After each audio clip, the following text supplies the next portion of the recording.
የራዲዮ አዲስ ዩቲዩብ ቻናል ነው።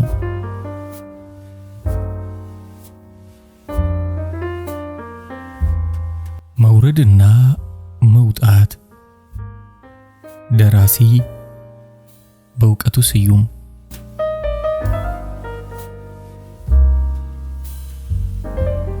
አንድሮሜዳ ወደ መቃብር ከወረደች ከጥቂት ደቂቃዎች በኋላ የህይወት ታሪኳን ለማንበብ የተመረጠ ሰው ከፍ ወዳለ ቦታ ወጣ። ምን አነበበ? ቃል በቃል ለማስታወስ አልችልም። በደፈናው አንድሮሜዳ በአዲስ አበባ ውስጥ እንደተወለደች ዘፋኝ እንደነበረችና ግጭት ስለደረሰባት እንቅልፍ ተጫጭኗት መኪና ስታሽከረክር በ27 ዓመቷ ከዚህች ዓለም በሞት እንደተለየች አንድ አንቀጽ አነበበ። ይህን ስሰማ ፊቴን በመዳፎቼ ቀብሬ አነባሁ። የእንባ ልምድ የለኝም። እናቴ የዛሬ 2 ዓመት ግድም ሞታለች። በጣር ላይ ያለች በጣም የሚያስጨንቅ ሐሳብ መጣብኝ። ስትሞት እንባ ከየት አመጣለሁ አልኩ። የሰፈራችን ሰዎች የእናትን ፍቅር የሚለኩት በልጅ እንባ ብዛት መሆኑን አውቃለሁ። ደግነቱ የፈራሁት አልደረሰም። በቀብሯ ሰዓት ካፊያ ወረደ። ፊቴ ረጠበ። የፊቴ እርጥበት ከሰማይ ይምጣ ከቅንድቤ እርግጠኛ የሆነ ሰው አልነበረም። አሁን ግን ያለ ልማዴ ፊቴን በመዳፎቼ ቀብሬ ያለቀስኩ። ያለቀስኩት አንድሮሜዳ ስለሞተች አይደለም። የ27 ዓመት ህይወቷ በአንድ ሽራፊ አንቀጽ ሲደመደም ስለሰማሁ ነው። ይህን የጻፍኩት ከዚህ በመነሳት ይመስለኛል። አንድሮሜዳን አፈቅራት ነበር። ፍቅር ያዘኝ ከአንድ አንቀጽ የማይበልጥ የህይወት ታሪክ ካላት ሴት ጋር ነው ብሎ መቀበል ግን ከበደኝ። የተሸበሸበ ታሪኳ ማራኪ ቀለም እንዳለው ዣንጥላ ካልተዘረጋ እንደማያምር ገባኝ። ገድሏን ከአንድ አንቀጽ ወደ ብዙ ገጾች ላሳድገው ተነሳሁ። ሁላችንም በምንወዳቸው ሰዎች ክብደት ልክ እንመዘናለን። የምንወዳቸው ሰዎች ታሪክ በአንድ አንቀጽ ሲሰፍር ስንሰማ ይህ ስፍር የኛ መሆኑን እንረዳለን። ይሄኔ ሆድ ብሶን ፊታችንን በመዳፋችን ቀብረን እናለቅሳለን። አንድሮሜዳ ከተቀበረች 3 ሳምንት ሆናት። እጠጣለሁ። ከትላንት የተሻለ ስካር ፍለጋ ከቡና ቤት ወደ ቡና ቤት ዘላለሁ። ትላንት ምሽት ጠጥቼ ሐረግ በለበሰ የግንብ አጥር ስር በረጅሙ ስሸና በዚህ እድሜ አጥር ስር ስትሸና ትንሽ አታፍርም የሚል ከራራ ድምጽ ከጨለማው መሃል ተወረወረብኝ። አጥሩ ስር መሽናቴ ጠቀመኝ። ከልደት ቀኔ በፊት እድሜን የሚያሳስብ ሰው ላከብኝ። አንድ ኢትዮጵያዊ ሊኖርበት በተፈቀደለት አማካኝ የእድሜ ክልል ላይ የደረስኩ ይመስለኛል። ይህን ያህል ዘመን ኖሬ ይህን ያህል ዘመን ጥሬ ቤቴን፣ ኪሴን፣ ልቤን ስፈትሽ ነበር ከሚለው ቃል በስተቀር ምንም ጥሪት እንደሌለኝ አወቀው። ነበር የሚለው ቃል የተረፈው ሰው ከተራኪ በቀር ምን መሆን ይችላል? ይህ ታሪክ የሚከናወነው በአዲስ አበባ ውስጥ ስለሆነ የመኪና አደጋ ጭብጥ ቢኖረውም አይገርምም። አዲስ አበባ ውስጥ የመኪና አደጋ ያልታየበት ዘመን ካለ ከምኒልክ በፊት የነበረው ጊዜ ነው። ምክንያቱም ያን ጊዜ መኪና ወደ ሀገሪቱ ገና አልገባም። ሀያላን ሀገሮች ለአፍሪካ የሚያቀብሏትን የጦር መሳሪያ ቁጥር ይቀንሱ፣ በተለይ ታንክና ታክሲን። ባለፈው በመዲናይቱ በተካሄደው የመንግስት ተቃዋሚዎች አመጽ ምክንያት ታክሲዎች 3 ቀን ስራ ቆሙ። አዲስ አበባ 3 ቀን ሙሉ ከትራፊክ አደጋ ተገላገለች። ከለማኝ ቡትቷም ገላ የተረፈው የሸገረ አስፋልት ላይ እንደ ጠጠር የተበታተነ የመስተዋት ስብርባሪ እዚህም እዚያም ይታያል። የመንግስት ተቃዋሚዎች በእጃቸው ያገኙትን ሁሉ ወርውረው የአውቶቡስ መስተዋት ይሰብራሉ። ሲቪሎች እርስ በርስ ተላትመው የመኪኖችን መስተዋት ያደቃሉ።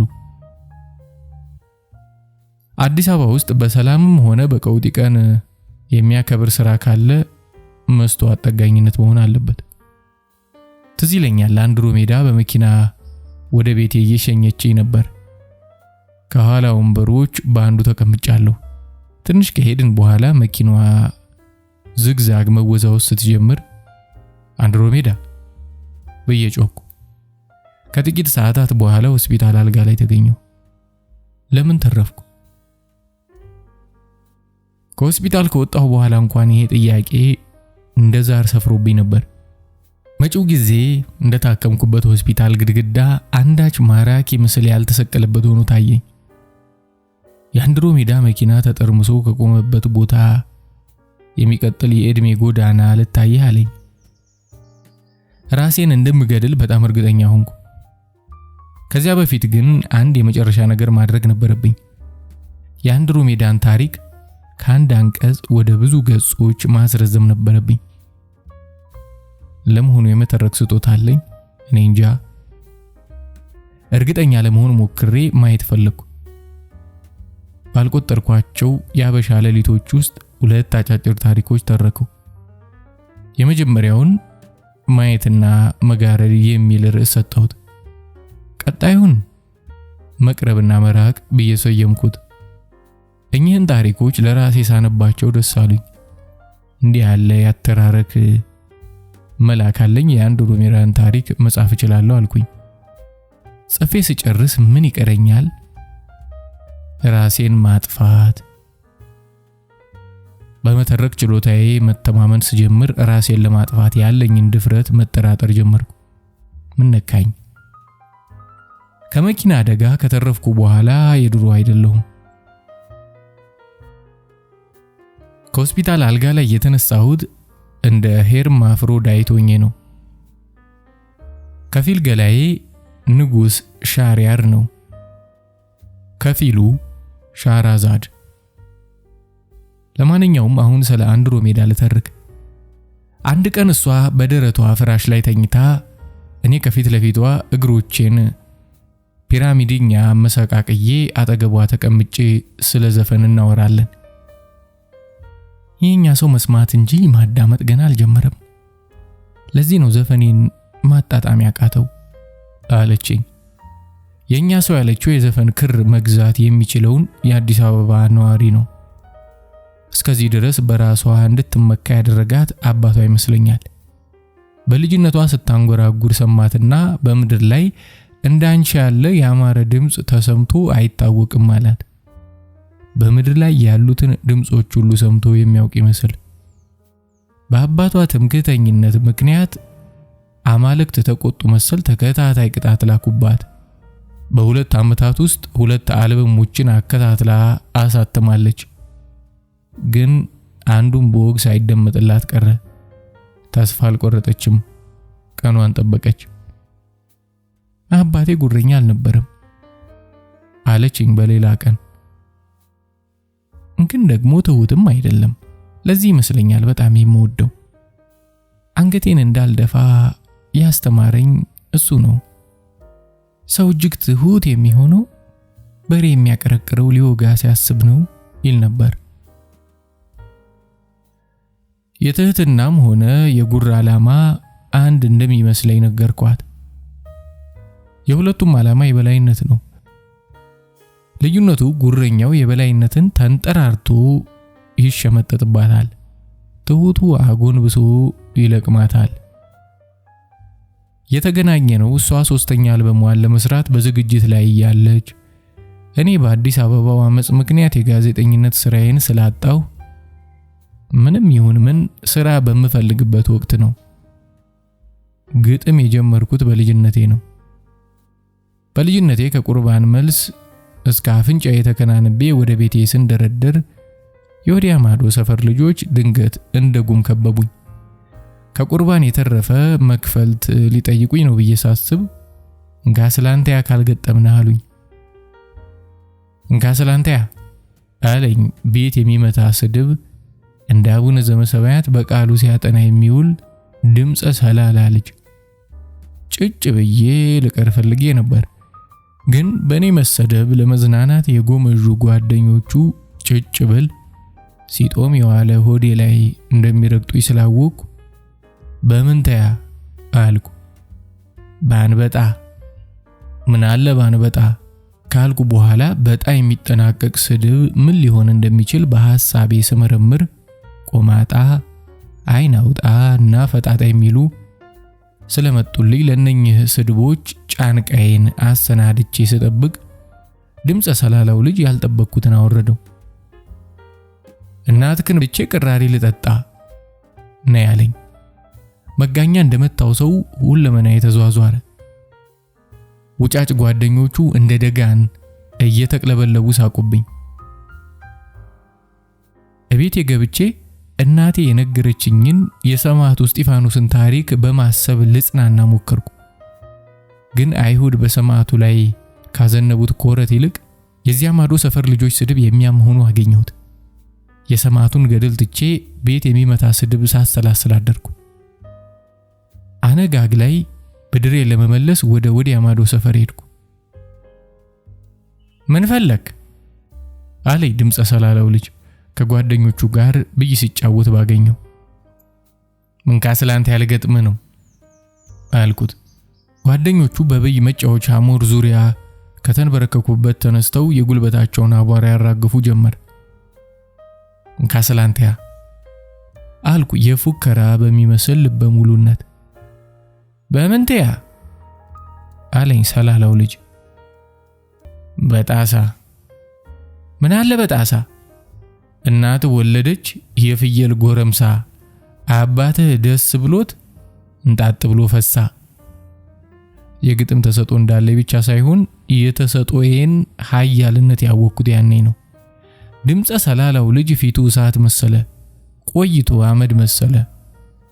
ጓደኞቹ እንደወትሮ በሳቅ ፈንታ እግሬ እስኪግል አባረሩኝ። ገና በልጅነቱ በግጥም ምክንያት መከራ የደረሰበት የመጀመሪያው ኢትዮጵያዊ እኔ ሳልሆን እቀራለሁ። ከሷ ጋር የተገናኘ ነው ብሔራዊ ቲያትር በተዘጋጀ አንድ የግጥምና የሙዚቃ ዝግጅት ላይ ነው። የንባብ ተራዬ ሲደርስ ቤት የማይመታ ግጥም አቀረብኩ። አዳራሹን የሞላው ታዳሚ እጁን ቤቱ ጥሎት የመጣ ይመስል ስላላጨበጨበልኝ አኩርፌ ከአዳራሹ ወጣሁና ዝግጅቱ እስኪጠናቀቅ ውጭ ቆየሁ። ዝግጅቱ ተጠናቆ ኮክቴል ግብዣ በሚቀርብበት ጊዜ ታዳሚዎች ምናልባት ዘግይቶ የገባቸው ነገር ካለ ስለኔ የሚሉት አይጠፋም ብዬ በማሰብ ወደ አዳራሹ ተመለስኩ። ማንም ከጉዳይ አልጣፈኝም። አዳሜ ቅድም ለጭብጨባ የሰሰተውን እጁን ወደ ኬኩና ወደ ኮካው ይመዛል። እጅግ አዘንኩ። በልጅነቴ የወዲያ ማዶ ሰፈር ልጆች በእንካ ስላንቲያ እናቴን ሲሰድቡብኝ እንኳን እንዲህ አይነት ሐዘን አልተሰማኝም። ሐዘኔ ፊቴ ላይ እንደ ላብ ከመፍለቁ በፊት ለመውጣት ፈለኩ። ግን ምናልባት በዙሪያዬ ቆመው የሚያዩ ሰዎች ካሉ አኩርፌ ሳይሆን ቀጠሮ ደርሶብኝ ወጣሁ እንዲመስላቸው ከፊቴ ያገኘኋትን ረጅም ልጅ ሰዓት ይዘሻል ከማለቴ ጥያቄ በታዳሚው ጫጫታና የሳህን የማንኪያው ውጥንቅጥ ድምጽ ተዋጠ። ልጅቱ እንዳልሰማች ብቻ ሳይሆን ምን አልከኝ እንደምትለኝ እርግጠኛ ሆኜ ሳልጨርስ አመሰግናለሁ ያንተም ጥሩ ነበር አለችኝ። ግር አለኝ። ወዲያው ግን ቅድም ከአዳራሽ ወጥቼ ሳለ ዝግጅት ካቀረቡት መካከል አንዷ ሳትሆን አትቀርም ብዬ ጠረጠርኩ። ሆኖም ዘፈን ይሁን ግጥም ባቀረበችው ዝግጅት ላይ እርግጠኛ ስላልሆንኩ ለመውጣጣት የኔ ቤት ስለማይመታ ብዙ የወደዱት አይመስለኝም። ያንቺ ግን ብዬ ቆምኩ። የኔም መልእክቱ የገባቸው አይመስለኝም ስትለኝ እንደኔ ግጥም እንዳቀረበች ጠርጥሬ ለማንኛውም ለኔ ግጥምሽ ጥሩ ነበር አልኳት። ዜማውስ አዘፋፈኑስ አልወደድከው አለችኝ። ስህተቴ የልጅቷን ዘፋኝነት አረጋገጠልኝ። እኔ በበኩሌ ሁሉም ነገር ወድጄዋለሁ እንቅስቃሴሽን ሳይቀር አልኳት። መቼም ተቀምጣ እንደማትዘፍን በመገመት ሌሎች የራሳቸው ጉዳይ ብዬ ጨመርኩ። ደስ አላት። ጉንጬን በጣቷ ቆነጠረችው። ማንም እንደዚህ አድርጎልኝ ስለማያውቅ ደስ አለኝ። ድል ተሰማኝ። በልጅነቴ የወዲያ ማዶ ሰፈር ልጆች በእንካ ስላንቲያ ያሳፈርኳቸው ቀን የተሰማኝ ያህል ድል ተሰማኝ። ከዛች ልጅ ጋር ለብዙ ጊዜ እንደምንተዋወቅ ማውራትና መሳቅ ጀመር። በእለቱ ከታዳሚዎች መሃል እየወደደን ስላልነበረ እርስ በርሳችን ከመዋደድ በቀር ምርጫ አልነበረንም። በመጨረሻ የስልክ ቁጥሯን እንድይዝ ስትነግረኝ ስሟን እንደማላውቀው ትዝ አለኝ። ይሄ ትልቅ ጥፋት ነው። ሰዎች የሚኖሩት በደማቸው ሳይሆን በስማቸው ዝውውር ምክንያት እንደሆነ አውቃለሁ። ለምሳሌ ከአንድ ሰውዬ ጋር በመንገድ እንገናኛለን። ሰውየውን ረስቼዋለሁ። በዚህ ዘመን ይሄ ያለ ነገር ነው። ከደሞዝ ቀን በቀር ሁሉ ነገር ይረሳል። ሰውየውን ብረሳውም እሱ ስላስታወሰኝ ሻይ ቡና እንበልለዋለሁ። ቡና እየጠጣን ስለ ሀገራችን ኢኮኖሚ እናወራለን። በወሬያችን መካከል ግን ስማችንን አናነሳም። ምን ይሰራልናል? መቼም የኔና የሱ ስም ኢኮኖሚውን እንደማያሳድገው የታወቀ ነው። ሰውየው ግን ተሰውሮ የኖረ ወንጀል ምስጢር እንደተገለጠለት መርማሪ ፖሊስ ድንገት አይኑን አጥብቦ ራሱን በጣም እየነቀነቀ ስሜን ረስተዋል በል ይለኛል። ዝም እላለሁ። መቼም ስሙን እንደገና ከምጠይቀው ብድር ብጠይቀው ይመርጣል። ራሱን ወደ ጎን እየወዘወዘ በገዛ ጋዜጣ ላይ ስሜ ቁልጭ ብሎ ወጥቶ ዘነጋሁት እንዳትለኝ ይለኛል። ምን ልበለው? እሰራበት የነበረው ጋዜጣ ላይ ስሙ መውጣቱም ሆነ ስሙን መርሳቱ አያስገርመኝም። አፍተር ኦል ጋዜጣ ማለት የስም ማጉያ ማለት ነው። የዘንድሮ የፊዚክስ ኖቤል ሎሬት እና አፋልጉኝ ማስታወቂያ የወጣለት ጎረምሳ ስማቸው በአንድ ገጽ ላይ ይወጣል እና በዚህ ሁኔታ ውስጥ ይሄ ሰውዬ እንዴት ትዝ ሊለኝ ይችላል? ሰውየው ግን አይረዳኝም። ፊቱ ሳት ይለብሳል። ደህና ሲያጫውተኝ የቆየው ሰውዬ ለኢኮኖሚው ጥሩ መፍትሄ ያመላከታል ያልኩትን ሰውዬ ገና ለገና ስሙ ስለጠፋኝ ስሙን ያጠፋሁበት ይመስል ሆዲ ብሰዋል።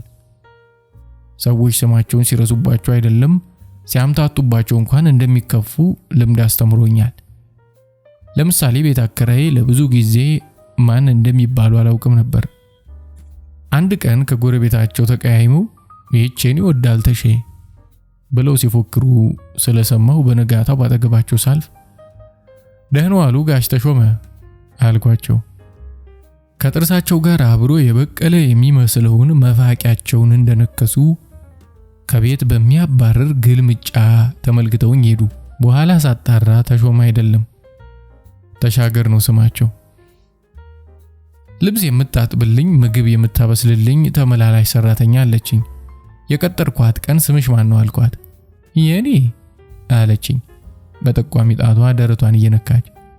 አዎ ያንቺ ለማለት ራሴን እያወዛወስኩ 3 ደቂቃ ስታስብ ቆይታ ሻዋዬ አለችኝ ፊቷ በደስታ በርቶ። እኔ ዘንድ ከመምጣቷ በፊት የሚቀጥሯት ሰዎች ሊጠሯት ሲፈልጉ አንቺ ይሏት እንደነበር ነገረችኝ። ለብዙ ዘመን ስላልተጠራ ስሟን ሳትዘነጋው እንዳልቀረች ጠረጠርኩ። 3 ደቂቃ ያህል ካሰበችው በኋላ ግን ትዝ አላት። ሸዋዬ መሆኑን ስለደረሰችበት ደስ አላት። ወደ ስራ ብቻ ሳይሆን ወደ ስሟ ስለመለስኳት ደስ አላት። በነገራችን ላይ አባቴ 12 ልጆች አሉት። ለ12ታችን የሚሆን ስም ከየት እንዳገኘ ይገርመኛል። ዘበኛ ስለነበር ሌባ የማባረር ገድል ይኖረዋል። መቼም ሌባ ሲያባረር አይቼው ባላውቅም የራሴ ግምት አለኝ። አባቴ ሲፎክር በልጆቹ ስም ነው። ስለዚህ ዱላውን እያወዛወዘ ወደ ሌባው ይቀርብና እኔ ግርማ አባት፣ እኔ ምሻው አባት፣ እኔ አያያሌው አባት፣ እኔ አንተነህ አባት፣ እኔ ዮሐንስ አባት፣ እኔ ያሬድ አባት እያለ ሲፎክር ሌባው በጣም ስለሚሰለቸው ፍልሚያውን አቋርጦ ወደ ቤቱ ይሄዳል። ለማንኛውም ወደ ተነሳንበት ወደ ብሔራዊ ቲያትር እንመለስ። ልጅቱ የስልክ ቁጥሯን ነግራኝ በስልክ ሰሌዳዬ ላይ ከጻፍኩት በኋላ ስሟን እንደማላውቀው ትዝ አለኝ። ትልቅ ስህተት ነው። ወዲያው ግን መላ መጣልኝ። ስምሽን አቆላምጠው ሲጠሩት እንዴት ነው አልኳት። አንድሮሜዳዬ አለችኝ እየተሽኮረመመች። ቁልምጫውን ትቼ ስሟን መዘገብኩት። አንድሮሜዳ ቤቷ እየወሰደችኝ አንዳንዴም ምሽት ቤቷ እየጋበዘችኝ ትንሽ ተላመድን። እስከ እኩለ ሌሊት ድረስ አብረን እንቆያለን። ቡና ታፈላልኛለች፣ ሲጃራ ትጋብዘኛለች፣ ወረቀትና እስክሪብቶ ትሰጠኛለች። የሞከርኩትን ለመጀመሪያ ጊዜ ሳሳያት ውይ አልወደድኩትም። ሌላ ሞክር አለችኝና ወደ ቤት ሸኘችኝ። ተሰናብቻት ቤቴ ገብቼ በመተኛት ፈንታ አዝን ጀመር። ምን አሳዘነኝ? በዚያ የተንጣለለ ክፍሏ ውስጥ ለብቻዋ ተንፈላሳ መኖሯ ሳያዛዝነኝ አልቀረም። አባቷ የወረሰችው ጥሩ ቤት አላት፣ ዘመናዊ መኪና አላት፣ ፒያኖም አላት። አያሳዝንም? ባይልላት ነው እንጂ 2-3 ቪላ ይኖራት ይችል ነበር። ባይደላት ነው እንጂ 2-3 ፒያኖ ሊኖራት ይችል ነበር። በርግጥ ልብስ ከምታጥብልኝ፣ ምግብ ከምታበስልልኝ ተመላላሽ ሰራተኛዬ ከሸዋዬ ጋር ስትነጻጽር የተሻለ ህይወት ነው ያላት። ሸዋዬ አንድ ቡናማ ቀሚስ ብቻ አላት። ይህ ቡናማ ቀሚስ በልጅነቷ ተገዝቶላት ከገላዋ ጋር አብሮ ያደገ ይመስለኛል። ይህን ያህል ጊዜ ልብስ አጥባ መኪና እንኳን አልገዛችም። የመኪና ጥቅም ምንድነው ተብላ ብትጠየቅ ጎማው ለልብስ ማጠቢያ ይሆናል ማለቱ አይቀርም። ምናልባት ያሳዘነኝ በአንድሮሜዳና በሸዋዬ መካከል ያለው የኑሮ ልዩነት ሊሆን ይችላል። ግን እኮ ሸዋዬም ቢሆን በአቅሟ ደስተኛ ናት፣ ወይም ደስተኛ መሆን አለባት። የኔን ልብስ በማጠብ በዓለም ላለው ውበት መዋጮ ታደርጋለች። በገረዶች ብቻ ሳይሆን በስነ ውበት ሊቃውንት መዝገብ ውስጥ ተሰፍራለች። አንድ ቡናማ ቀሚስ በየዕለቱ መልበሷም የሚያሳዝን አይደለም። የቀሚሶቻቸውን ቀለም መቀያየር የማይፈልጉ ብዙ ሴቶች አሉ። ይሄ ሊያሳዝነኝ አይችልም። ታዲያ በምን አዘንኩ? አንዳንዴ ዝም ብለን ከመሬት ተነስተን እናዝናለን፣ ወይም እዚህ ግባ የማይባል ነገር ሰምተን እናዝናለን። አሁን ግጥምህን አልወደድኩትም ማለቷ ምን ያስከፋል? የኔን ግጥም የመውደድ ግዴታ አለባት? እንደውም እውነቱን ስለነገረችኝ ደስ ሊለኝ ይገባል። ግን የነገረችኝ እውነት ነው። የጻፍኩት የፍቅር ግጥም ነበር። ስታነበው አይኗ ያበራ ነበር። ግን ወረቀቱን እንዳልባሌ ነገር ጨምተርትር አድርጋ አልወደድኩትም አለችኝ። ምክንያቷ ገብቶኛል። ቤት ስለማይመታ ነው። ግን እንዲታወቅልኝ የምፈልገው ነገር አለ። ቤት መምታት ከህይወት ጋር አይጣጣምም። ህይወት ቤት በመምታት የምታመን ቢሆን ኖሮ በጫካ ውስጥ ያሉትን ዛፎች አንድ አይነት ቁመት እንዲኖራቸው ታደርግ ነበር። ይህንን የበለጠ ለማብራራት የሚከተለውን ተረት ከእናቴ ልስማው ከሌላ እርግጠኛ አይደለሁም። በማግስቱ ነገርኳት። እንግሊዝ ህንድንና አብዛኛውን የአፍሪካ ምድር በምትገዛበት ዘመን ከወታደሮቿ በፊት ሰላዮቿን ወደ ኢትዮጵያ ምድር ትልክ ነበር። ከሰላዮቹ አንዱ ጎብኝ መስሎ ለኢትዮጵያ ንጉስ ከገባ በኋላ ዲስኩሩን ሲያቀርብ ዓለምን የምንገዛው ወደን እንዳይመስሎት፣ ገዥነትን ብናበዛው የሚያስመርቀን፣ ብናጎድለው የሚያስወቅሰን መክሊት ስለሆነ ነው። እግዚአብሔር በጦር ጥበብ ብቻ ሳይሆን በአይምሮም እንድንልቅ አድርጎ ፈጥሮናል። ለመሆኑ ስለ ሼክስፒር ሰምተው ይሆን ብሎ ጠየቃቸው። ሼክስፒር ምንድነው? የጦር መሳሪያ ነው አሉ ንጉሱ። የቅኔ ሰው ነው። እነሆ አንዱን መጽሐፍ አለና ሃምሌትን ሰጣቸው። ንጉሱ 2 ገጽ አነበቡና የንቀት ሳቅ መሳቅ ጀመሩ። በዙሪያቸው ያሉ ሹማምንት ለንጉስ ያላቸውን ታማኝነት ለመግለጽ ከዚህ በፊት የሰሙትን ቀል ያስታወሱ መሳቅ ጀመሩ። እንግሊዙ በበኩሉ በርጅና ምክንያት ጥርስ የሌለውን የንጉሱን አፍ ከንጉሱ ጄሊዎች አንዱ ለመከለል ሲሞክር ስለተመለከተ ሳቁን መቆጣጠር አልቻለም። ሁሉም ከየሳቁ ሲመለስ ንጉሱ አሁን ማን ይሙት ይሄ ቅኔ ነው። አየ ወንድሜ፣ የኢትዮጵያ ሰው ከሌላው ህዝብ የሚለየው ከአምስት ባህሪያተ ሥጋ ስለተፈጠረ ነው። እነሱም አፈር፣ ውሃ፣ እሳት፣ ነፍስና ቅኔ ናቸው። የእናንተ ሀገር ሰዎች በግጥም የሚያወሩት በሼክስፒር ተውኔት ላይ ብቻ ነው። እኛ ሀገር ግን በየዕለት ተዕለት ሕይወታቸው ያለ ግጥም አይነጋገሩም። Is it true your majesty? አላቸው እንግሊዙ።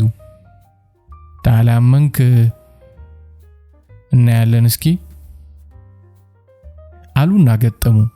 ወዲያው ፈንጠር ብሎ በግርማ የቆመውን ሹማቸውን በጥቅሻ ጠርተው በሹክሹክታ አሁኑኑ አደባባይ ወጥተህ ነጋሪት አስመጥተህ ከዛሬ ጀምሮ ህዝቡ ያለውን ቃል አሰባስቦ በግጥም ብቻ እንዲያወራ ነገር። አሻፈረኝ እምቢ ብሎ ቤት የማይመታ ነገር የሚናገር ቤቱ ይወረስበታል ብለህ ተናገር። ይህ በሆነ በሁለተኛው ቀን አንድ ገበሬ ግማሽ ቀን ሲያርስ ውሎ ወደ ቤቱ ከገባ በኋላ መደቡ ላይ ተደላድሎ ተቀምጦ በግራ እጁ አመዳም እግሩን በቀኙ ሆዱን እያከከ ምሳ አላት ሚስቱን። ሚስት ምሳ ሰርታለች፣ ግን በንጉሡ አዋጅ መሰረት ጥያቄውን በግጥም መመለስ እንዳለባት ታውቃለች። ግራ ገብቷት እንዴት አባቴ ላድርግ እያለች አንገቷን ደፍታ ስታስብ ኧረ ምሳ አለ ባል ደግሞ። የበላኸውሳ አለችው። ይሄን ባል የታባቷ ያበላችኝ ነው ብሎ እያሰበ አንቺ ዋሽ አታላይ በማለት ንቆ ሊተዋት ካሰበ በኋላ ቤት የመምታት አገራዊ ግዴታ እንዳለበት ሲያውቅ እጅሽን ጠምዝጄ ልበልሽ ጎንሽ ላይ አለ።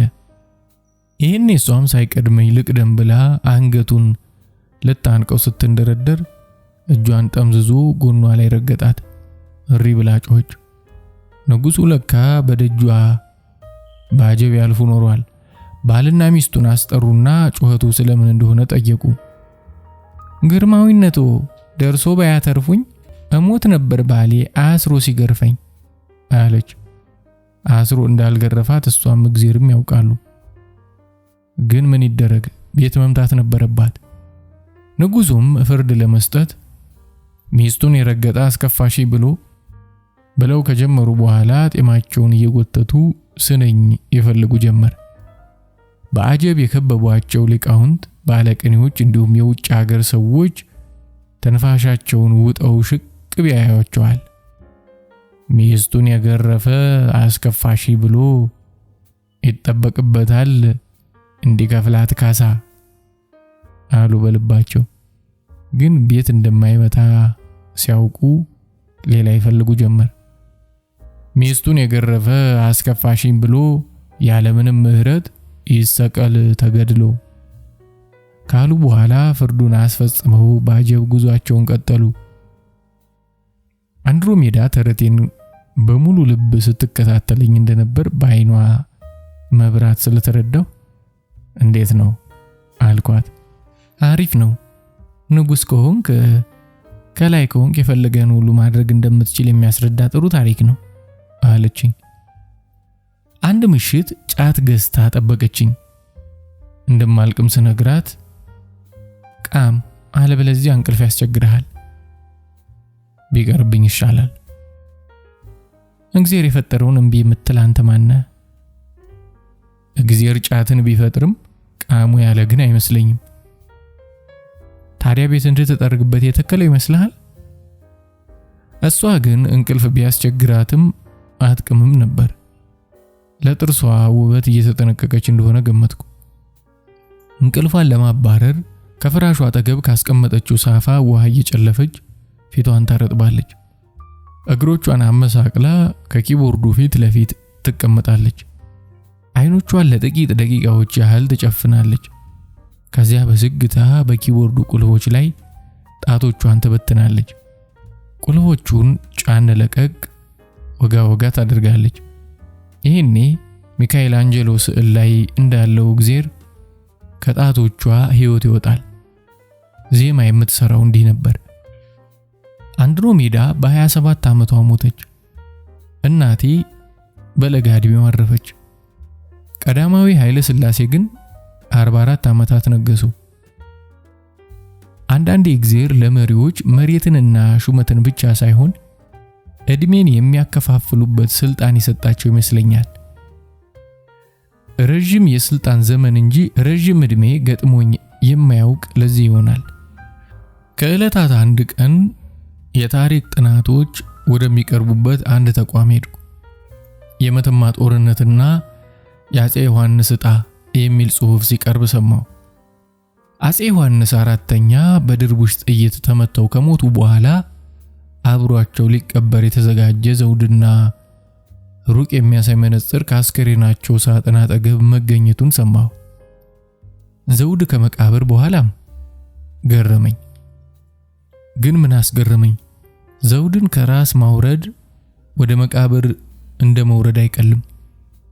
ለመጀመሪያ ጊዜ ይህ ልማድ እየተሻረ የመሰለኝ በ1997 ዓ.ም ነበር። መንግስት በምርጫ ለመወዳደር ከነበረበት ከፍታ ወደ ተቀናቃኞች ጠረጴዛ ወረደ። ይህንን ትዕይንት እጹብ ድንቅ አድርገው የቆጠሩት ጂሚ ካርተርና ሌሎች የምዕራብ ሊቃውንት እንደ ሆሜር አማልክት ወደ ኢትዮጵያ ተክተልትለው ወረዱ። ግን ትዕይንቱ እጹብ ሆኖ አልቀጠለም። ከጥቂት ጊዜያት በኋላ መንግስት ኃይል ልኮ የአደባባይ ተቃውሞ የወጡትን እንደገደላቸው ሰማሁ። ወደ ሙግት ጠረጴዛ ያወጣቸውን ተቀናቃኞች ወደ ወህኒ እንዳወረዳቸው ሰማሁ።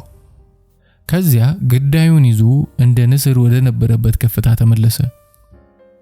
በሌላ ምሽት ከአንድሮሜዳ ጋር ወይን ጠጅ እየጠጣን ስናወራ ስለ ጭፍጨፋው ለምን ዘፈን አንሰራም ብላ ጠየቀችኝ። የቱ ጭፍጨፋ? ስለ ሰሞኑ መንግስት ስላደረገው። ስለሱ ለምን አትጽፍልኝም? ምን ብዬ አልኳት ግራ ገብቶኝ። እሱንማ እንግዲህ አንተን የምታውቀው፣ ግን በቃ በጭፍጨፋው ላይ ተመርኩዘ የሆነ ልብ ውስጥ የሚገባ ነገር ጻፍልኝ። የምሯን መሆን አለመሆኑን ለማወቅ ፊቷን አየሁ። የምሯን ነው። እፈራለሁ ከማለት ይሻል እንደሆነ ብዬ ፖለቲከኛ በሆን ኖሮ ጽፍልሽ ነበር አልኳት። መቼም እዚህ ሀገር እየኖርክ ከፖለቲካ ነፃ ልትሆን አትችልም አለችኝ ወይኑን ጨልጣ። ይህ ሀገር ምንድነው? እዚህ ሀገር ንጥሻ እንኳን ፖለቲካዊ መንስኤ ይኖረዋል። አንቺ ለምን ስለ ግድያው መዝፈን ፈለግሽ አልኳት ከጥቂት ወይን በኋላ። ፈለገዋ በቃ ፈለግኩ እኮ። በምን ምክንያት? ለምንድን ነው የማልዘፍነው? ጮኸች።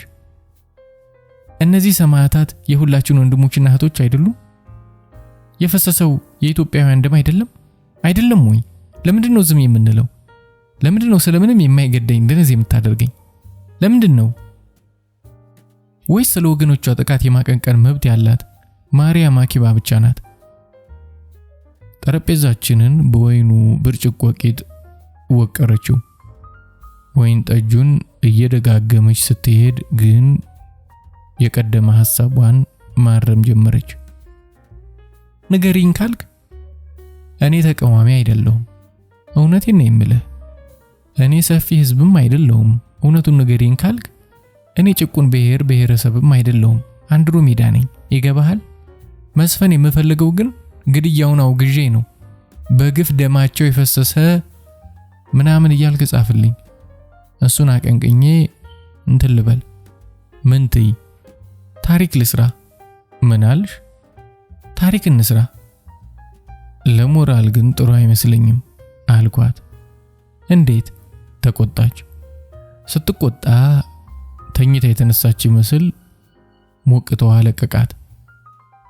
ማለቴ እንዲህ በፍጥነት ዘፈን ስንሰራ ከፉ አጋጣሚን እንደ መልካም ዕድል የተጠቀምን እንዳይመስል ብዬ ነው። እናንተ ጋዜጣ ላይ ስለተገደሉት ሰዎች ዜና አልሰራችሁም? ሰርተናል። መቼ? በግድያው ማግስት መሰለኝ። እና የጋዜጣችሁ ኮፒ አልጨመረም? ኮፒው የጋዜጣችን እንዳትደብቀኝ። ለማበረታቻ ከዚህ በፊት አይቸው የማላውቀውን ቀስቃሽ ፈገግታ ሳየችኝ። ኮፒውስ ጨምሯል አልኳት። ታዲያስ እኔስ ምን አልኩ አለችኝ በድል አድራጊነት ስሜት ፈገግ ብላ። እኒያ ሰዎች በህይወት እያሉ ላንተ ምንም አልነበሩም። ሲሞቱ ግን አንባቢ የሚስብ ዜና ለመሆን ችለዋል። ልልህ የፈለኩት ገብተዋል ወይስ? ልትለው የፈለገችው የገባኝ መሰለኝ። እና ትጽፍልኛለህ? አትጽፍልኝም? ምንድነው የምጽፍልሽ? ስለፈሰሰው ደም የሆነ የሚያነጋግር የሚያወዛግብ ነገር ትጽፍልኛለህ ወይስ አትጽፍልኝም? አንገቷ ላይ የሚያምር ሐብል ተመለከትኩ። ሐብሉን በጣቶቿ ወደ ላይ ተስበውና በጡቶቿ ስንጥቅ ውስጥ ታዘቅጠዋለች። እንደምጽፍላት ነገርኳት። በስሱ ማካፋት ጀመረ። የሰማያት ወለሎች እጣቢ የዘነበ ይመስል አዲስ አበባ ወዲያው ቆሸሸች። አንድሮሜዳ የደስደስ ወደ ጭፈራ ቤት ወሰደችኝ።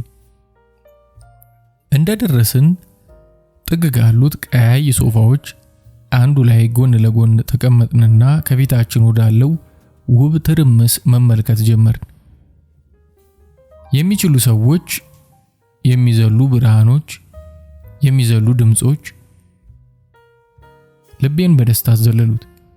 ሴቶች ከመብራቶች ጋር እየተፎካከሩ አሁንም ይስቃሉ። ከሙዚቀኞች ጋር እየተፎካከሩ አሁንም ይጮሃሉ። ሁሉም ውቦች ሆነው ታዩኝ። ውበታቸው በአባቶቻችን ዘመን ያልነበረ በልጆቻችን ዘመን የማይደገም መስሎ ታየኝ።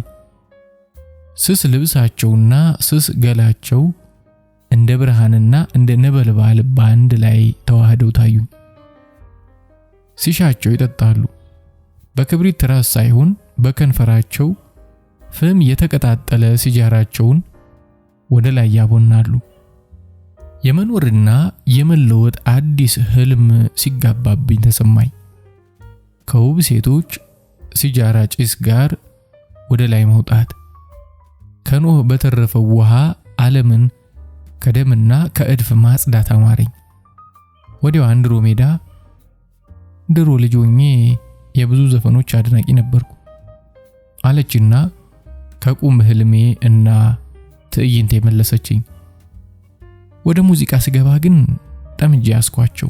ምን ብዬ ልንገር? በቃ ታክሲ ውስጥ ዘፈናቸው ተከፍቶ ስሰማ ቁርጠት ያመኛል። ሰውዬችን ሴትዮ አፏን ልትዘጋልኝ ትችላለህ አለበለዚያ መውረዴ ነው ብዬ በታክሲ ሾፌር ላይ ጮክ ያውቃለሁ። ያኔ እንደውም ብዙ ዘፋኞች አልነበሩ። አሁን ግን ጥቅምት ይመስል በነሸጠው ቁጥር ማንም እየተነሳ ይዘፍንብናል። ከመድረኩ የሚመጣው የሙዚቃ ድምጽ የምትናገረውን እንዳይወጥባት ወደኔ በጣም ተጠጋች። አሁን ደረቷ ላይ ያሉትን የኩል ቀለም ያላቸውን የተፈጥሮ ነጠብጣቦችና ከንፈሯ ላይ ያሉትን ደቃቅ ሐረጎች ማየት እችላለሁ። መኪና ስገዛ እንዴት ነው ደስ ያለኝ መሰለ ስትል ቀጠለች። ከዚህ በኋላ የመረጥኩትን ሙዚቃ ሰማለሁ፣ የማልፈልገውን ደግሞ ተዋለሁ ብዬ አሰብኩ። ታዲያ ብዙ ጊዜ ማንን የማዳመጥ ይመስልሃል? የራስሽን። አይደለም፣ ይህን ያክል ባለ ኢጎ አይደለሁም። ተቆጣች። ታዲያ ማንን ነው? ካሴት አውጥተው በደንብ ያልተደመጡትን። ሳስበው የማይደመጡበት ምክንያት እድል እንጂ ተሰጦ ማጣት አልነበረም። የነሱ ዘፈን ስሰማ በቃ ከጥቃታቸው የተካፈልኩ ይመስለኛል። እቤቴ ከሆንኩ በጣም አስጩኬ ያዘፍናቸዋለሁ። ጎረቤት ሁሉ ይስማ ቢፈልግ ምን አባቱ ይሆናል? በፍቃዱ ዘፈን የሚወድ የለም። እንደ ሎቲ ጆሮአችን ላይ ተንጠልጥለው ስለሚውሉ ነው በግድ የምንሰማቸው። እየሰማኸኝ ነው? ያልተሰማኝ መስሏት በጣም ተጠጋችኝ። በጣም ስለተጠጋችኝ እንድንነካካ ፈለግኩ። እጆችን ሰድጄ ዳሌዋ ላይ ማስቀመጥ አማረኝ፣ ግን ፈራሁ። የፍቅር ታሪኳን ያልነገረችኝን ሴት ዳሌ ጭፈራ ቤት ውስጥ መዳበስ ምን ውጤት ሊያስከትል እንደሚችል አላውቅም። ከጭፈራ ቤቱ ወጥተን ወክ እንድናደርግ ፈለግኩ። ረጅም ተረከዝ ጫማዎች ታዘወትር ነበር። አንዱ ሁለቴ እየተደናቀፈች ወለም ብሏት ያውቃል። ይሁን እንጂ ተረከዟን ማሳጠር አልፈለገችም። ወለምታዋን ረዝሞ ለመኖር ሲባል የሚከፈል ዋጋ አድርጋ ቆጠረችው። ከሷ ጋር ከተገናኘን በኋላ ጎን ለጎን የምንራመድበትን አጋጣሚ ብርቅ ያደረኩት ወድጄ አይደለም። ትንሽ እንደተራመድን የሚያደናቅፋት አጣጣም። ያኔ አይዞሽ እልና የጋሙ ክንዶቼን ወደ ወገቧ እና ወደ ቂጧ ያለ ፍርሃት ልካለሁ። መንገዳገዷ ገለዋን የመንካት መብት ፈጠረልኝ። አሁን ግን ወክ ላይ አይደለንም። ሶፋ ላይ ጎን ለጎን ቁጭ ብለናል። እንድታቅፈኝ ፈለኩ። ለሁለተኛ ጊዜ እንድታቅፈኝ ፈለኩ። ከዚያ በፊት አቅፋኝ ነበር። አዎ፣ አንድ ቀን ምሽት በቤቷ መስኮት አንገቴን አውጥቼ ሽቅብ ስመለከት ከኋላ የመጣ በግራ እጇ በማጅራቴ በኩል አቀፈችኝና እስኪ ኮከቦችን ያቸው አለችኝ። የደረሰን ወንድ የበሰለች ሴት በማጅራቱ በኩል አቅፋው እስኪ ኮከቦችን አያቸው ስትለው ምን ማለት ነው? ልቤ ባልነበረ ፍጥነት መምታት ጀመረ። እስኪ ኮከቦቹን አያቸው ከላይ ቀና ብሎ ለሚያያቸው ብዙ የሚገርም ነገር አላቸው። ከአንዱ አንዱ የሚለይበት ስም እንኳን እንዳላቸው ማንም አያውቅም፣ ምክንያቱም በጣም ብዙ ናቸው ስትለኝ የምታወራው ስለ ዝና እንጂ ስለ ፍቅር እንዳልሆነ ገባኝ። በፍጥነት ይመታ የነበረው ልቤ እንደ ጥንቱ ማዝገም ጀመረ። ኮከቦች እጅግ ብዙ መሆናቸው ብርቅነታቸውን እንደሰወረባቸው ነገረችኝ። በመንገድ ስትሄድ የሚያሳስባት ማንም አንገቱን እያዞረ ወደ እሷ አለመመልከቱ መሆኑን ነገረችኝ። ሳይታዩ መኖር ከአለመኖር እኩል እንደሆነ ነገረችኝ። ቀጠለችና አንድ ቀን አንዲት በጣም ታዋቂ የሆነች ዘፋኝ ከአሜሪካ መጣች። እኔ በአጃቢነት ስመረጥ እንዴት ደስ እንዳለኝ አትጠይቀኝ። በኋላ ተመልካቾች ሊያስፈርሟት ይሯሯጡ ጀመር። ወደሷ የሚሮጡ አድናቂዎች ገፍትረውኝ ስላለፉ ተንገዳግጄ ከመውደቅ ለትንሽ ተረፍኩ። ወዲያው ሽንት ቤት ገባሁና ቆለፌ ምርር ብዬ አለቀስኩ። የመጀመሪያውን አረፍተ ነገር ከተናገረች በኋላ ፊቷ በሀፍረት ሲገረጣ ተመለከትኩ። የግራ እጇን መዳፍ ፊቷ ላይ ካስቀመጠች በኋላ ቀጠለች። ሲገፈጥሩኝ በወድቅ ኖሮ ወይ ጥርሴ ይረግፋል ወይ የጎድን አጥንቴ ይሰበር ነበር። እንዴት ይህንን ማሰብ ተሳናቸው በማለት ተንሰቅስቄ ያለቀስኩ። ይኸውልህ በዚህ ሰፊ ሰማይ ላይ እግዚአብሔር በሙሉ ልቡ የፈጠራት ጨረቃን ነው። ሌሎች ኮከቦች ማለቷ ነው ማድመቂያ ናቸው፣ ጨረቃን ማተለቂያ ናቸው ካለች በኋላ ደመ ሙቅ ክንዷን ከማጅራቴ ላይ አነሳችው። ጭፈራ ቤቱ እጅግ ተቀራርበን በተቀመጠን በማግስቱ ግጥሙን ጽፌ ሰጠኋት። ደጋግማ ካነበበችው በኋላ ጎትታ ጉንጬ ላይ ሳመችኝና ጉንጯን ሰጠችኝ። ጉንጯን የሳት ኳስ ምስዬ ከንፈሯን ሳምኳት። ምንም እንዳልተደረገ ሁሉ ስንት ነው የምከፍል ለግጥሙ አለችኝ። ምንም? እንዴት ምንም? ከአንቺ ገንዘብ መቀበል አልፈልግም አልኩኝ። ስሰማት ስላልተቆጣችኝ ልበ ሙሉነት ተሰምቶኝ በዝምታ ተመለከተችኝ። ከዝምታው ቀጠል አድርጋ አንድ ቀውጢ የሚያደርግ ዘፈን ሰርቼ ነገ አሳይሃለሁ አለችና ኪቦርዱን፣ ቴፕ ሪከርደሯንና ካሴቶቿን ተለቃቀም ጀመር። ከጥቂት ጊዜ በኋላ አጠገቧ መቆሜን ረሳች። ወደ ቤቴ መሄድ ነበረብኝ። በማግስቱ ወደ ቤቷ ስመለስ ግን አገር ቀውጢ የሚያደርገውን ዘፈን አልሰራችም። ሳትተኛ ስላደረች አይኗ ቀልቷል። እንደተለመደው ውሃ በሳፋ ሞልታ አጠገቧ ካስቀመጠች በኋላ አሁንም ፊቷን ማርጠብ ጀመረች። ከእንቅልፍ ጋር እየታገለች ነበር። ለማይታይና ለማይዳሰስ ጭራቅ መስዋዕት የቀረበች ሴት ሆና ታየችኝ። ልታደጋ ትችል ነበር። አልችልም። የጥንት ጀግኖች ለመስዋዕት የታጩ ዜጎችን መታደግ የቻሉት ልበ ሙሉ ስለሆኑ ብቻ አይደለም፣ ጠላቶቻቸውን ለመፋለም የሚችል ግዙፍ ገላ ስለነበራቸው ጭምር ነው። ከፍራሹ ጫፍ ላይ ጀርባዋን ሰጥታኝ ተቀምጣ ነበር። እኔ ሸሚዜን ብቻ አውልቄ ከኋላዋ ከነጫማዬ በጀርባዬ ተጋድሜ አንድ ጊዜ ጣራውን አንድ ጊዜ እሷን እመለከታለሁ። ብቻሽን የምትኖሪው አልኳት። ለምን ጠየቅከኝ? ቤትሽ በጣም ሰፊ ነው ብዬ ነው። ግማሹን ልትከራየው ፈለክ? ጥያቄን ወዳልተዘጋጀሁበት አቅጣጫ ስለመራችሁ ቀጣዩን ለመጠየቅ ብዙ ደቂቃ ፈጀው። ቦይፍሬንድ አለሽ? ምን እያልከኝ ነበር? አለች ዜማ የምትቀርጽበትን ቴፕ ካሴት እያጎረሰች። ቦይፍሬንድ አለሽ ወይ? ቦይፍሬንድ ነበረኝ። አሁን የለም? ምን አልከኝ? አሁን የለም ወይ? ምኑ? ቦይፍሬንድሽ? የለም። ተጣልታችሁ ነው? አይ አሜሪካ ነው። የድምጿ ቅዝቃዜ ከልጁ ጋር ደህና ለመሆናቸውን ነገረኝ። ከጥቂት ደቂቃዎች በኋላ ውጭ ሀገር ስለመኖር አንስተን ስናወራ ውጭ ሀገር ኖር ካልኖርክ አመልህ ላይ ችግር ካለብህ ከሰው ጋር ልትኖር አትችልም ስላለችኝ ከልጁ ጋር ጠብ ሳይኖራቸው አይቀርም የሚለውን ጥርጣሬን ጨመረልኝ። ከዚህ በኋላ ስለ ጓደኛዋ መጠየቅ ነገር ማምረር መሆኑ ገባኝና ዝም አልኩ። ጓደኛዋን ግን እንዲሁ ናኩት። ነፈዝ መሆን አለበት አልኩ ለራሴ። ስለ አሜሪካ የማውቀው ዶክተር ሳሙኤል ጆንሰን ስለ ኢትዮጵያ የሚያውቀውን ያክል ቢሆን ነው። ያም ሆኖ ከአንድሮሜዳ የሚሻል ምርጫ አሜሪካ ውስጥ ሊኖር እንደማይችል እርግጠኛ ሆንኩ። ታዲያ ጓደኛ ተብዬው ምን ሊሰራ ሄደ? እንደ ኮሎምበስ መንገድ ስቶ የገባ መሆን አለበት። አንዳንዴ ደስ ሲለው ይደውላል አለችኝ ቆይታ። ማን? አልኳት ከሐሳቤ ብንን ብዬ። እሱ ነው እንጂ። ስለ ቦይፍሬንዷ እያወራን ነበር።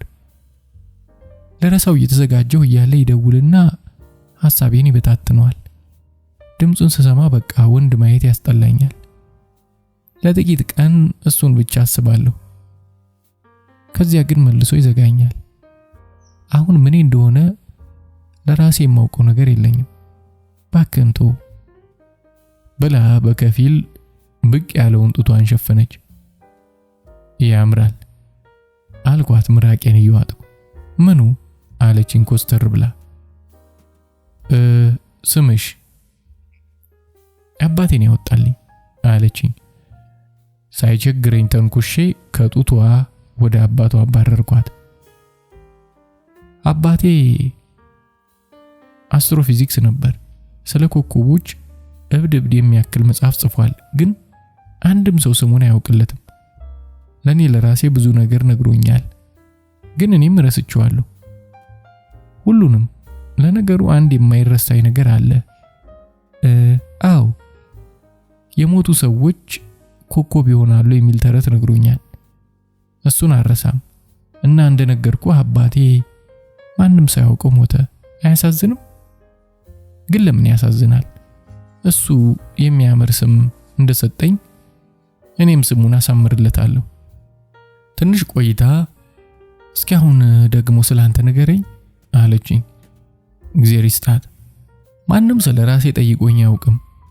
በጋዜጠኛነቴ ከፊል አዲስ አበባን ስጠይቅ ኖሬያለሁ። ወደ ቢሮዬ የሚመጣውን ሁሉ ትንሽና ትልቅ ሳልል እስኪ አሁን ደግሞ ስላስተዳደጎ ጥቂት ይንገሩኝ ይላሉ። አሁን እጅግ በሳል ጥያቄ አመጣህ ብለው ይጀምሩና ስለራሳቸው ይተርኩልኛል። ግን መልሰው እኔን አይጠይቁኝም። እንዲያውም ጋዜጠኛ አስተዳደግም ሆነ ልጅነት ያለው አይመስላቸውም። ቢቸግረኝ ምነው ጭንቅላቴን ትንሽ ነካ ባደረገኝ ወደ ሳይኮአናሊስት ሄጄ ስለ ልጅነቴ በተናዘዝኩ እላለሁ። አባቴ የሌሊት ተረኛ ዘበኛ ነበር። የመንደራችን የህብረተሰብ መምህር። ድህነትን በሶስት ደረጃዎች ቁልቁል ይመድቡታል። ደሃ፣ ሰቀቀናም ደሃና ጋሽ ተመስገን። ጋሽ ተመስገን አባቴ ነው። አባቴ ምንም ዘበኛ ቢሆን ከጥበቃ ባስተረፋቸው ሌሊቶች 12 ልጆችን መውለድ ችሏል። የደብራችን ቀሳውስት አዳዲስ ወንድሞቼን በማጥመቅ ተጠምደው ለፍትሃትና ለመክፈልት ጊዜ ስላላገኙ አባቴ መውለዱን አቁሞ መስገድ እንዲጀምር ባያሳስቡት ኖሮ በአገራችን አንድ አዲስ ነገድ መፈጠሩ አይቀርም ነበር። አባታችን ዘበኛ፣ እናታችን የዘበኛ ሚስት ስለነበረች እኔና ወንድሞቼ እንደማንኛውም ደሃ ኢትዮጵያዊ ጠግበን የምንበላው የዓመት በዓል ቀን ብቻ ነበር። ወላጆቼ እኔና ወንድሞቼን ቀን ቀን ወይ ወደ ቅዳሴ ወይ ወደ እንጨት ለቀማ ወይ ወደ ተማሪ ቤት ይልኩናል። ከማስቀደሳችን እንጨት ከመስበራችን ፊደል ከመቁጠራችን በላይ የሚያስደስታቸው ቤቱን መልቀቃችን ነው። ቀን ቀን ቤቱ ባዶ ስለሚሆን ከመውለዳቸው በፊት የነበረውን ጊዜ ስለሚያስታውሳቸው ለመውለድ የሚነሳሱ ይመስለኛል። ማታ ግን ጭንቅ ነው። ሁላችንም ከያቅጣጫው እንፈልስና ቤቱን የጥምቀት ጃን ሜዳ እናስመስለዋለን። እናቴ እኚህ ልጆች እኔ ነኝ ወይስ ጨለማው ነው የወለዳቸው ሳትል አትቀርም። በአባቴ የሌሊት ዘበኝነት ሳትቀና የምትቀር አይመስለኝም። እሱ ምን አለበት በስራ አመካኝቶ ከልጆቹ ያመልጣል ስትል ሰምቻታለሁ። እንግዲህ ማታ እናታችንን እንደ ጭስ እንከባትና ከ12ታችን ማን ደፍሮ እራት እንደሚጠይቅ ባለማወቅ እርስ በርሳችን ስንተያይ ታየንና ትነቃብናለች። ሳይቀድሙኝ ልቅደም ብላ ነው መሰል ተረት እየፈጠረች በላይ በላዩ ትተርክልናለች። ተረት ባለቀባት ጊዜ በየተራ ያነሳች ትመርቀናለች። በወንጌል እንደሰማነው ከሆነ ጌታ ለ12ቱ የሚተርክላቸው አሳ መጥገባቸውን ካረጋገጠ በኋላ ነው። እናታችንም የተጣደው እስኪበስል እንጂ ለራት ማስረሻ የምትተርክልን ስለማይመስለን ስናዳምጣት እንቅልፍ በየተራ ይጥለናል። በማግስቱ ጠዋት ማታ የበላችሁበትን ዕቃ ሳታጥቡ ተኛችሁ አይደል ብላ ትቀጣናለች። ይህኔ እራት በልተን ማደር አለማደራችን ልክ እንደምትነግረን ተረት እውነት ይሁን ውሸት መለየት ያቅተናል። አንድሮሜዳ ይህንን ስተርክ ካዳመጠች በኋላ አይዞ ይሄ ብዙሃኑ ታሪክ ነው አለችኝ። ተናደድኩ። የተረኩላት ሲሆን ያስገርማታል አለያም ያስቃታል ብዬ አስቤ ነበር። የብዙዎች ታሪክ ነው አለችኝ። ወደ ብዙዎች ወረወረችኝ። የብዙዎቻችን እንኳን አላለችም። እሷ በምን ትለያለች? የእሷም አባት የኔም አባት አንድ ናቸው። ሁለቱም ሌሊቱን ነቅተው ያሳልፉታል። ግን ወዲያው ይሄ መመሳሰል ከንቱ መሆኑን ደረስኩበት። ለአባቴ ሌሊት መስቀሉ ነበር። የአንድሮሜዳ አባት ግን ሕያው የሚሆነው በሌሊት ነው። እንደ ሌሊት ወፍ በቀን ማየት አይችልም። ጓደኛለህ አለችኝ። ሐዘኔ ብን ብሎ ሲጠፋ ታወቀኝ። ምናልባት ቅድም ስላንተ ንገረኝ ያለችኝ ከሴት ጋር ያለኝን ጓደኝነት እንድነግራት ይሆናል። አየኔ ነገር የረባ ልጅነት ያለኝ መስል ሻካራ ወግ እየጠረኩ ሙዚቃ ያለሰለሰውን ጆሮዋን አሻከርኩት። አሁን ጓደኛ የለኝም ከማለቴ በዚህ አባባሌ ውስጥ አደጋ ታየኝ። አንድ ቀን የቤት አከራዬ ከአንተ በፊት እዚህ የነበረው ሰውዬ በሳምንት ቢያንስ 2 ቆንጆ ሴት ያመጣ ነበር አሉኝ። አባባላቸው ከኔ በፊት የነበረውን ተከራይ የማሞገስ ይሁን የመውቀስ ስላልገባኝ ጭጭ አልኩ። አንተ ግን ከልብስ አጥያ ቤቱ ሸዋዬ በቀር ከሴት ጋር ስታወራ እንኳን አይቼ አላውቅም አሉኝ። ምን ላደርግ ብለው ነው? መቼም የጊዜውን አስቸጋሪነት ያውቁታል አልኳቸው። የሴት እጦቴን በበሽታ ፍርሃት በማሳበብ እንዳልከው ጊዜው አስቸጋሪ ነው። ሴቶች ብርና ቁመና ይመርጣሉ ብለው ከንፈራቸውን ከመጠጡ በኋላ መፋቂያቸውን ጎረሱ። አከራዬ ብርም ቁመናም እንደሌለኝ ከማመናቸው ባሻገር ያለ ሴት መኖሬን እንዳለመታደል እንጂ እንደ ብጽዕና እንዳልቆጠሩት ገባኝ። የአከራዬን ጥላ በአንድሮሜዳ ፊት ላይ ያየሁት ስለመሰለኝ አሁን ጓደኛ የለችኝም ካልኩ በኋላ ቀጥል አድርጌ ለነገሩ ከዚህ በፊት ጥቂት የማይባሉ ሴቶች ጋር ግንኙነት ነበረኝ ብየዋሸው። ለነገሩ ውሸት አይደለም ዘዴ ነው። ተፈላጊነቴንም ብቸኝነቴንም በአንድ ጊዜ የሚገልጽልኝ ይሄ ብቻ ነበር። እኔ ግን ሴት የምታወራም አይመስልኝም ነበር አለችኝ። እንዴት አልኩ ጮክ ብዬ በንዴት። ምን አናደደኝ? ትዝ ይለኛል ቤት አከራዬ በዚህ ዘመን ሴቶች መልክና ገንዘብ እንደሚመርጡ ከነገሩኝ ከጥቂት ቀናት በኋላ ልብስ የምታጥብልኝን ምግብ የምታበስልኝን ሰራተኛ እየጠቆሙኝ በእኛ ዘመን የነበሩ ሴቶች እንደሱ ያሉ ነበሩ አሉኝ። እንደሱ አንገታቸውን የሚደፉ ዘርፋፋ ቀሚስ የሚለብሱ በትንሹ የሚደሰቱ አይን የሚፈሩ ሳይጮሁ አፋቸውን በመግጠም ብቻ የሚስቁ ሲሆን በባዶ እግራቸው ብቻ የሚሄዱ ካልሆነ ደግሞ በጎንጎ ጫማ በላይ የማይጠይቁ ነበሩ። አየህ ሴት የምትባል ፍጡር ነበረች ብለን እንደ ተረት እንዳናወራ ሸዋዬን አተረፈልን ካሉኝ በኋላ እኔ እንዲያው እንዳንተ ጎረምሳ በሆን ኑሮ በሸዋዬ ምክንያት ነበር የመፋለመ አሉኝ። በቀኝ እጃቸው ጣቶች የሽጉጥ ቅርጽ ሰርተው አባባላቸው ለሸዋዬ ያላቸውን ምኞት ብቻ ሳይሆን እኔን በሸዋዬ መጠርጠራቸውን ስላሳየኝ በጣም በሸኩ። ወደ ሸዋዬ ስላወረዱኝ በሸቀው። በማግስቱ ለሸዋዬ ከደሞዟ በተጨማሪ በትህትና ምክንያት እዚህ ላይ መጠኑን ልገልጸው የማልፈልገውን ገንዘብ ከሰጧት በኋላ ቀሚስና ጫማ እንድትገዛበት በተረፈው ጸጉሯን እንድትሰራበት ነገርኳት።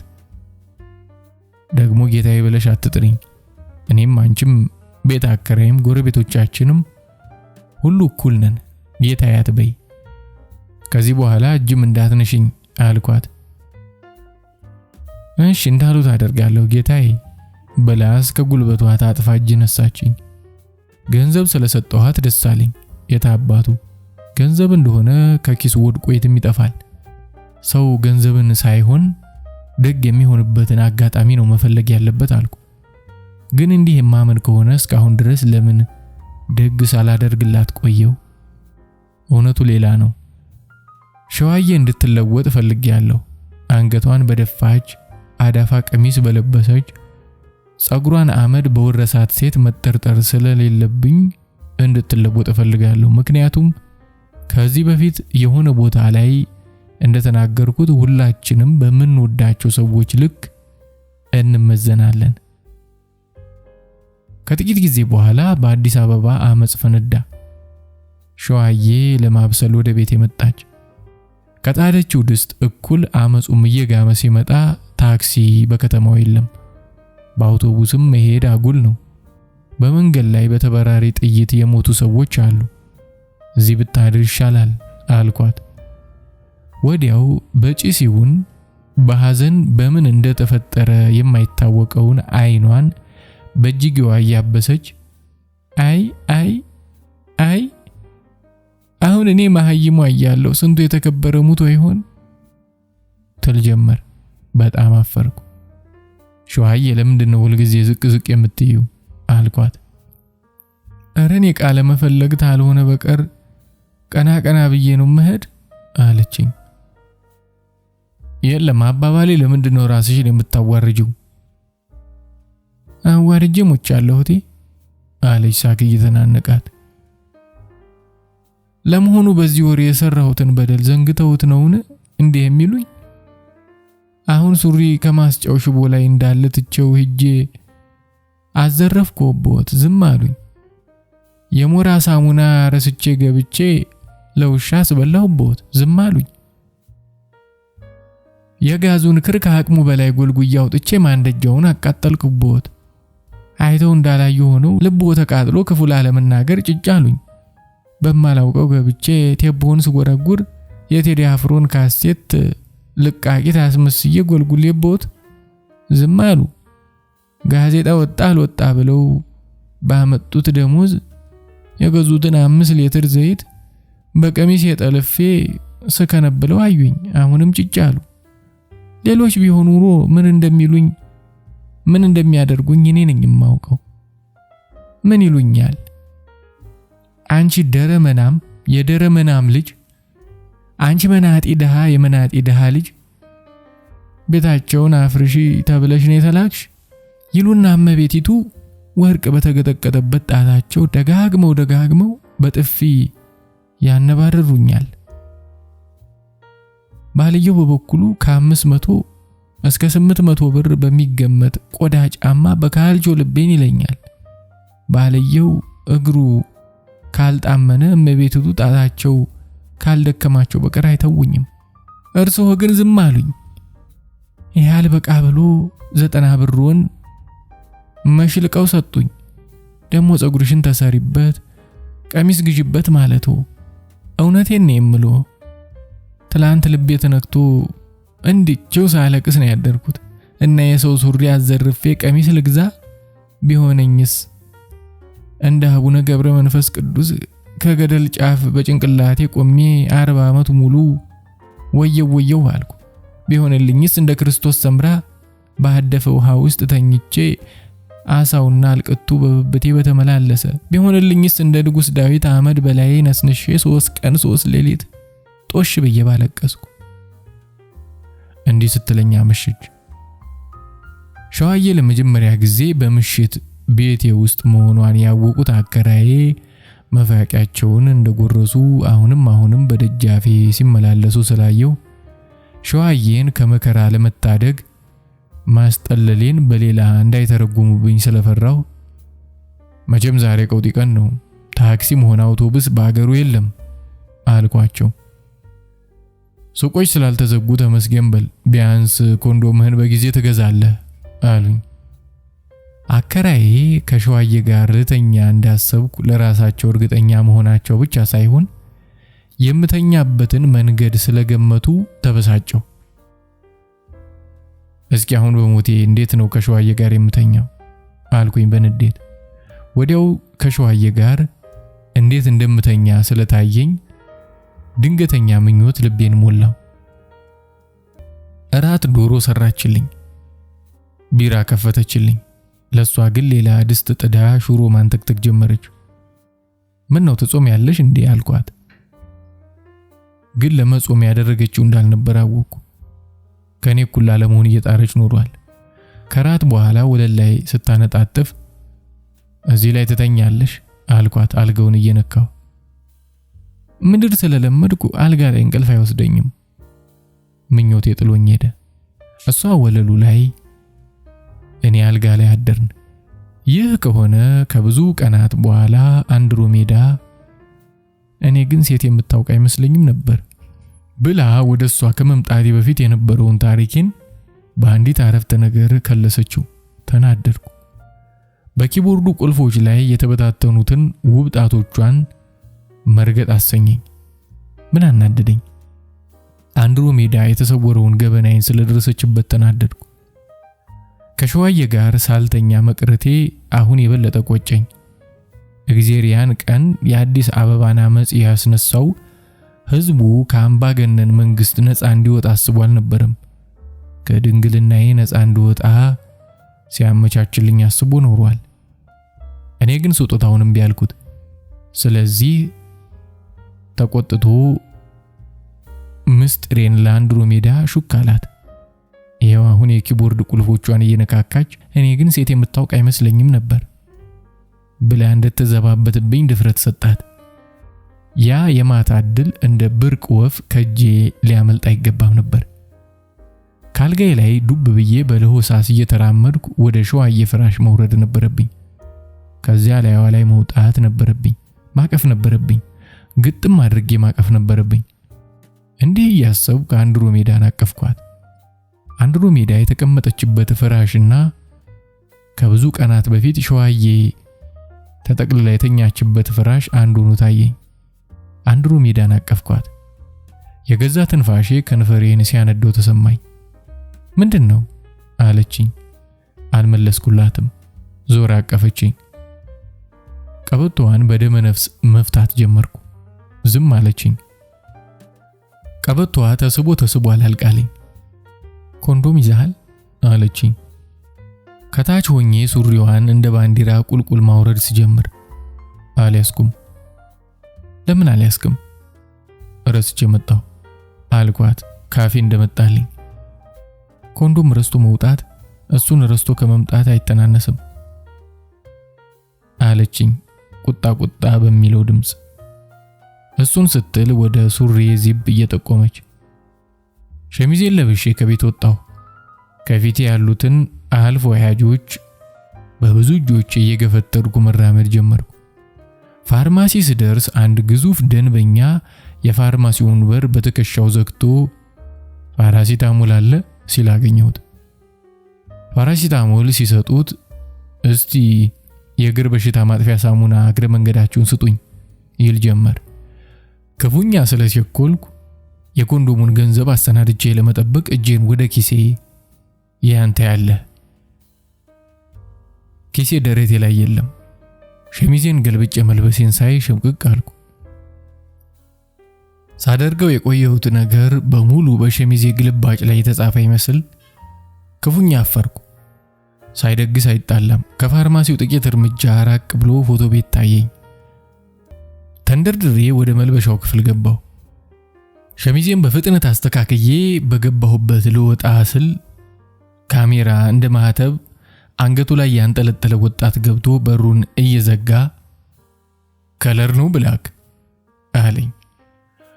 ፎቶ አንሺው 2 ጊዜ አገጩን ጠምዝዞ 4 ጊዜ የሸሚዜን ኮሌታ መልክ አስይዞ ቀለም የሌለው ፎቶግራፍ አነሳኝ።